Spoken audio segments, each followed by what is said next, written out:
Hi, good day, sir. I am Jovili Silakay, BS Ed English 3, and my schedule is 8:30 to 10 Monday and Wednesday. So, my topic is all about um, Rizal in London, 1888 to 1889 from chapter 14. So, on May 1888 to March 1889, this was the time where Rizal lived in London after visiting US. So, why did Rizal went to London after visiting US? So, there are three important reasons why Rizal chose to live in London after visiting US. First, to improve his knowledge of the English language. Second, to study and annotate Morga's Sucesos de las Filipinas, a rare copy of which he heard to be available in the British Coliseum. So, what is Morga's Sucesos de las Filipinas?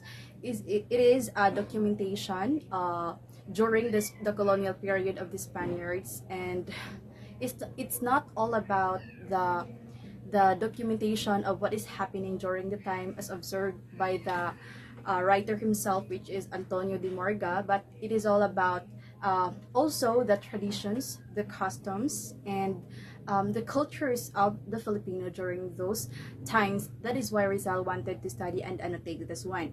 So third, we have a safe place for him to carry on his fight against Spanish tyranny. So why did Rizal mark London as a safe place for him to carry on his fight against Spanish tyranny? So as what I have researched a while ago from the internet, I have searched on it, and I found out that London is a cosmopolitan city. So which means that cosmopolitan city, which means that diverse cultures, traditions from different countries live up together, and you are free to express your opinions or your emotions or your opinions in terms of writings. That is why it gives Rizal a sense of security. Second is that the British uh, the British government is non-interference to another country. They had that non-interference to another country, and this is why it gives Rizal a sense of security and um, to avoid the fear of persecution. So that's all. So what Rizal did in London during those times? So first, engaged in Filipino studies, completed Morga's book, wrote many articles for La Solidaridad in defense of his great people against Spanish critics, penned a famous letter to the young women of Malolos, and carried on his voluminous correspondence with Blumentritt and relatives, and last had a romance with Gertrude Beckett. So first trip across the Atlantic. So during those times, as Rizal went to London at the transatlantic voyage of Rizal from New York to Liverpool was a pleasant one, where he won many friends of different nationalities on the board palatial city of Rome due to his friendly nature and his ability as a linguist. So here, the American or the foreigners were amazed by Rizal when he used the yo-yo, a Filipino toy made of small wooden disc attached to a string from the finger. So Rizal's marvelous skills in yo-yo entertained American and European passengers, in which he manipulated it as a weapon of offense that leads to the great amazement of the foreigners. So, so on May 28, 1888, Rizal arrived at Liverpool, England. He stayed one night there and slept at the Adelphi Hotel. So he wrote to his family, Liverpool is a big and beautiful city, and its celebrated port is worthy of its great time. The entrance is magnificent and custom house is quite good. So that is how he described the Liverpool when he arrived at the Hotel of Adobe.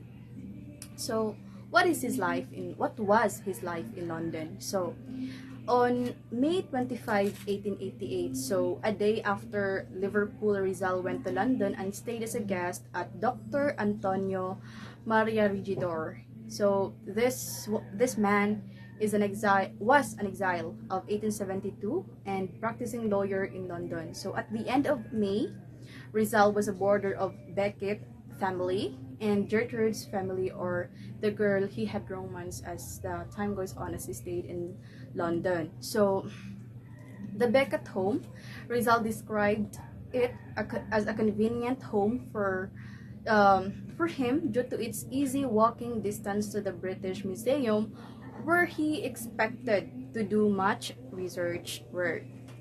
So Dr. Reinhold Rust. Rizal came to this man, the librarian Ministry of Foreign Affairs and an authority on Malayan languages and customs.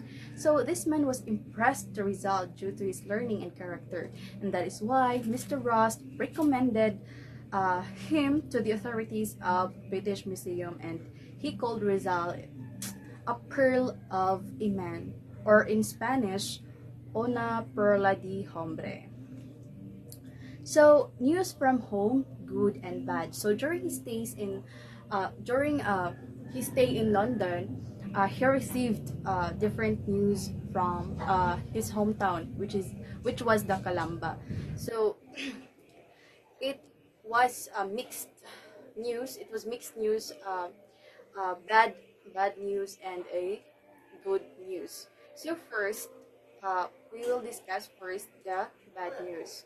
So first, persecution of the Filipino patriots who signed the anti-friar petition of 1888, which was presented by Doroteo Cortez, prominent Mason, and lawyer Jose Centeno, civil governor of the province of Manila, on March 1, 1888. So this petition over 800 patriots and was actually written by Marcelo H. del Pilar. It was addressed to the Queen Regent of Spain requesting the expulsion of friars, including Archbishop Pedro Payo, a Dominican of Manila. So that was the first bad news that Rizal heard from Calamba to London. Second, persecution of Calamba tenants, including Rizal's family and relatives, for their courage to petition the government for agrarian reforms. So third, furious attacks on Rizal by Senator Salamanca and Vida in the Spanish Cortes and by Disenganos, Wenceslao Iritana, and Quinquo Pablo Feset in Spanish newspapers. So number four, Rizal's brother-in-law Manuel T. Hidalgo, husband of Saturnina, was exiled by Governor General Weyler to Bohol without due process of the law. So that was the first bad news that came to Rizal from Calamba to London. So fifth, a friend of Rizal, Loriano Viado, a medical student of the University Santo Tomas, was arrested and jailed in Bilibid prison because copies of the Noli Me Tangere found in his house. So those are the five bad news that went to Rizal from Calamba to London. So there was one only good news that reached him. So first, the defense of Reverend Vicente Garcia to Rizal's Noli Me Tangere against the attack of the friars. So this was the time that Rizal needs to annotate Morga's book. So for Rizal, it was his greatest achievement in London, together with Sucesos de las Filipinas, historical events of the Philippine island, which was published in Mexico at the year of 1609. So in a letter to Blumentritt dated September 17, 1888, Rizal said, Morga's work is an excellent book. It can be said that Morga is a modern explorer. He does not have the superficiality and exaggeration which are found among Spaniards today. So after that, he had a short visit to Paris and Spain, and then he had his Christmas in London at 1888. So during those times, after that, Rizal becomes the leader of Filipinos in Europe. So an Asociación La Solidaridad or Solidaridad Association, the society in which Filipinos were trying to establish that would cooperate in the crusade for reforms. So it was inaugurated. So what you mean by this? It was introduced or it was inaugurated on December 31, 1888 with the following officers. So we have the President Galicano Apasibo, um, Graciano Lopez Zaina, the Vice President, Manuel Santamaria, the Secretary, Mariano Ponce, the Treasurer, Jose Mariano Panganiban, which was the accountant. So Rizal and the Solidaridad. So on February 15, 1889, Mariano Lopez Zaina founded the patriotic newspaper called La Solidaridad in Barcelona. So it served as the organ of the propaganda that aims to work peacefully for political and social reforms. Second is that to portray the deplorable conditions of the Philippines so that Spain may remedy them. And third, to oppose the evil force of reaction and medievalism. To advocate liberal areas or ideas and progress. Fifth, to champion the legitimate aspirations of the Filipino people for life, democracy, and happiness.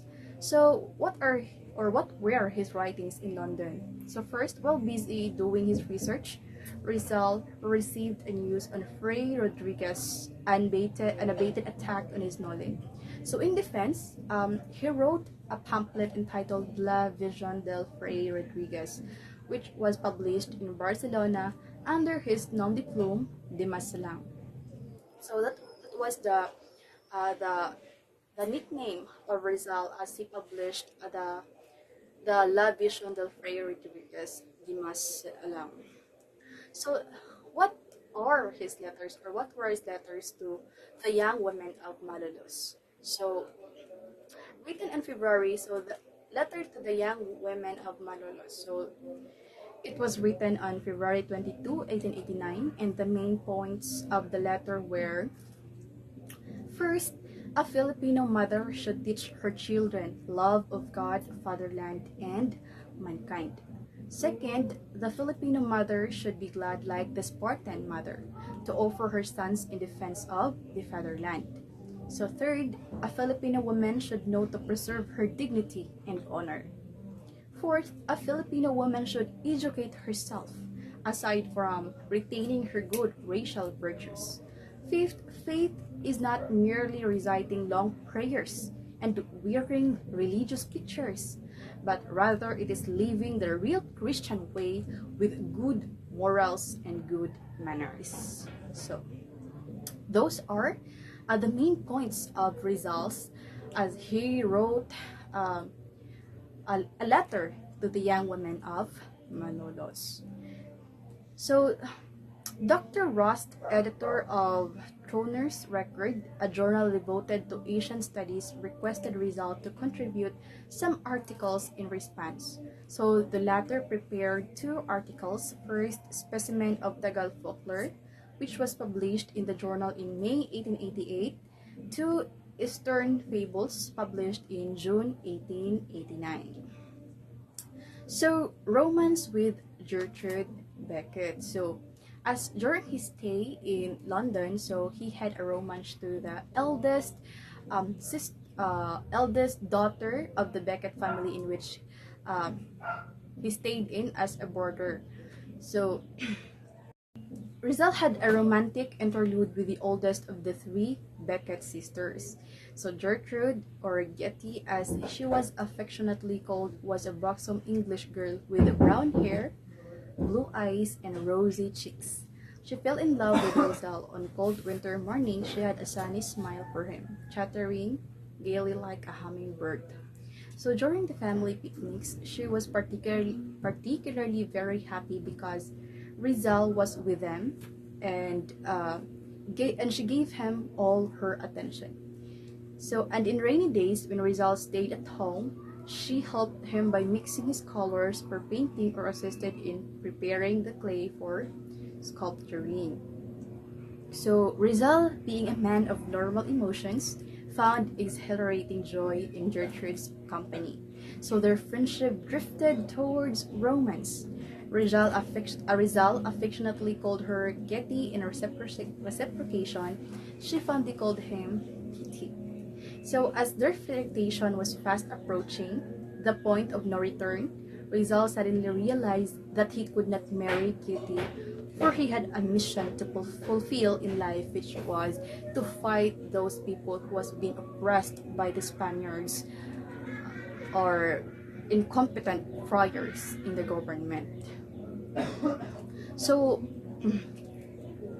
so adios London. This was the time that Rizal needs to go home and needs to go back to the Philippines, because he was afraid that Getty or Gertrude Beckett will fall in love with him, as I read it, will fall in love with him, and Rizal cannot reciprocate that feeling because he cannot settle down, and he's always thinking that he had to fight, and he had to fight the oppressed people by the Spanish tyranny. So, adios London suddenly on March 19, 1889.